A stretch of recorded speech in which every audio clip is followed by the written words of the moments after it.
Di sini saya akan membahas mengapa kita harus mempelajari bahasa pemrograman di era digital ini. Sebelumnya, di sini saya akan menjelaskan apa itu bahasa pemrograman. Bahasa pemrograman adalah instruksi standar untuk memerintah komputer. Bahasa pemrograman ini merupakan suatu himpunan dari sintaks dan sistematik yang dipakai untuk mendefinisikan program komputer. Dan saya telah mengidentifikasi beberapa manfaat dari mempelajari bahasa pemrograman di era digital. Dalam dunia yang semakin bergantung pada teknologi, permintaan para programmer akan terus meningkat. Ini berarti bahwa dengan mempelajari bahasa pemrograman, Anda dapat menjelajahi berbagai karir menarik seperti menjadi pengembang web, pengembang aplikasi mobile, ilmuwan data, dan banyak lagi. Lalu yang kedua adalah kemampuan problem solving yang lebih baik. Pemrograman melibatkan pemecahan masalah secara logis dan sistematis. Dengan belajar bahasa pemrograman, Anda mengasah kemampuan problem solving Anda. Yang ketiga adalah berkontribusi pada kemajuan teknologi. Ketika Anda belajar bahasa pemrograman, Anda juga berkontribusi pada kemajuan teknologi. Anda dapat menciptakan perangkat lunak dan aplikasi yang dapat membantu orang lain, seperti memecahkan masalah dan meningkatkan kehidupan mereka. Dampak positif dari pekerjaan Anda pada masyarakat dan dunia dapat dirasakan. Yang terakhir adalah fleksibilitas dalam lokasi bekerja. Banyak pekerjaan pemrograman dapat dilakukan secara remote, memberi Anda fleksibilitas dalam lokasi bekerja. Anda bisa bekerja dari kafe, rumah, bahkan saat bepergian sambil tetap produktif. Ini memberi Anda kebebasan untuk memilih lingkungan yang paling nyaman dan produktif bagi Anda. Bahasa pemrograman telah membuka banyak potensi dalam kehidupan sehari-hari kita, dengan kelebihan seperti efisiensi, akurasi, dan kemampuan untuk menangani tugas yang lebih kompleks. Bahasa pemrograman telah memainkan peran penting dalam memajukan teknologi dan memudahkan kehidupan kita. Namun, ada juga kekurangan seperti ketergantungan berlebihan pada teknologi dan potensi penyalahgunaan data. Implikasinya adalah kita perlu beradaptasi dengan perubahan ini dan belajar bagaimana cara menggunakan dan mengontrolnya secara efektif. Sekian yang bisa saya sampaikan. Terima kasih. Bagaimana sih peluang kerja yang ada pada bidang TIK di Indonesia? Yang pertama ada software engineer yang bertugas untuk melakukan analisa dan membuat rekayasa. Dan yang kedua ada network engineer yang bertugas untuk membangun, mengembangkan, dan mengoperasikan jaringan yang ada. Selanjutnya ada software arsitek yang menciptakan, mengembangkan, dan merekomendasikan sebuah software kepada klien atau perusahaan. Berikut ada data analis yang bertugas untuk mengolah data dan menerjemahkan data yang ada ke dalam laporan agar mudah dimengerti oleh manajemen perusahaan. Dan berikutnya ada artificial intelligence research yang berada pada bidang ilmu komunikasi yang dikhususkan untuk memecahkan masalah terkait kecerdasan buatan manusia.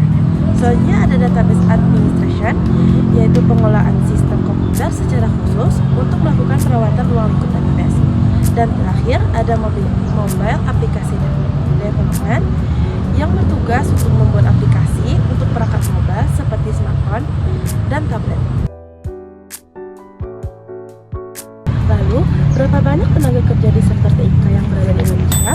Pada tahun 2023, ada 1.496.965 orang yang dibutuhkan. Lalu pada 2024 ada 1.738.643 orang.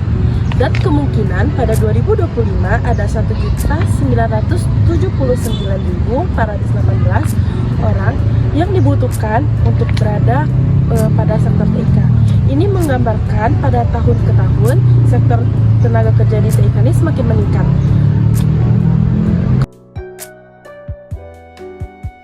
Nah, bagaimana sih peluang karir untuk di bidang TIK di dunia?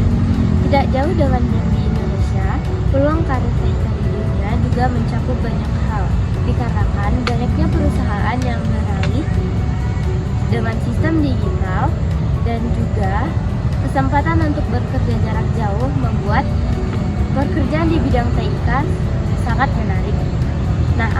sih pekerjaannya? Yaitu ada software engineering, web developer, mobile developer, network engineer, database administrator, security analyst, artificial intelligence engineer, dan data scientist. Yang pertama adalah UI dan UX designer dengan rentang gaji 5 juta rupiah hingga 8 juta rupiah per bulan untuk pengalaman 1-2 tahun. Yang kedua ada software developer dengan rentang gaji 7 juta rupiah hingga 20 juta rupiah per bulan untuk pengalaman 2-3 tahun dengan 20 juta rupiah hingga 40 juta rupiah per bulan untuk level senior. Yang ketiga ada programmer dengan rentang gaji 8 juta rupiah hingga 15 juta rupiah per bulan. Berikut adalah rentang penghasilan untuk beberapa profesi di bidang IT di Amerika Serikat berdasarkan riset yang telah saya lakukan. Yang pertama adalah software developer dengan rentang gaji $70.000 hingga $120.000 per tahun. Yang kedua ada data scientist dengan rentang gaji $95.000 hingga $130.000 per tahun. Yang ketiga ada cyber security analyst dengan rentang gaji $80.000 hingga $110.000 per tahun. Profesi-profesi apa saja yang memerlukan keterampilan pemrograman? Yang pertama, web designer. Web designer ini memerlukan keterampilannya dalam melakukan analisa dan desain terhadap suatu proyek pembuatan aplikasi berbasis web. Yang kedua, sistem administrator. Sistem administrator memerlukan keterampilannya dalam melakukan administrasi terhadap sistem, mengatur hak akses terhadap sistem, dan pengaturan operasional sebuah sistem. Yang ketiga, ada data scientist. Data scientist ini memerlukan keterampilannya dalam menyusun model dan membangun situs web. Yang keempat, cyber security. Cyber security memerlukan keterampilannya dalam melindungi sistem dari ancaman digital. Yang kelima, ada full stack developer. Full stack developer memerlukan keterampilannya untuk menguasai front end dan back end pengembangan web sekaligus. Yang keenam, ada software engineer. Software engineer memerlukan keterampilannya untuk melakukan analisis, membuat rekayasa, menyusun spesifikasi, dan mengimplementasikan suatu rancangan sistem perangkat lunak untuk menjawab suatu permasalahan. Yang ketujuh, seorang web developer memerlukan keterampilannya untuk membuat dan mengembangkan sebuah situs web serta memastikan performanya stabil dan baik. Selanjutnya, ada beberapa bahasa pemrograman yang harus dikuasai oleh tiap profesi. Yang pertama, web developer, C++, JavaScript, dan SQL.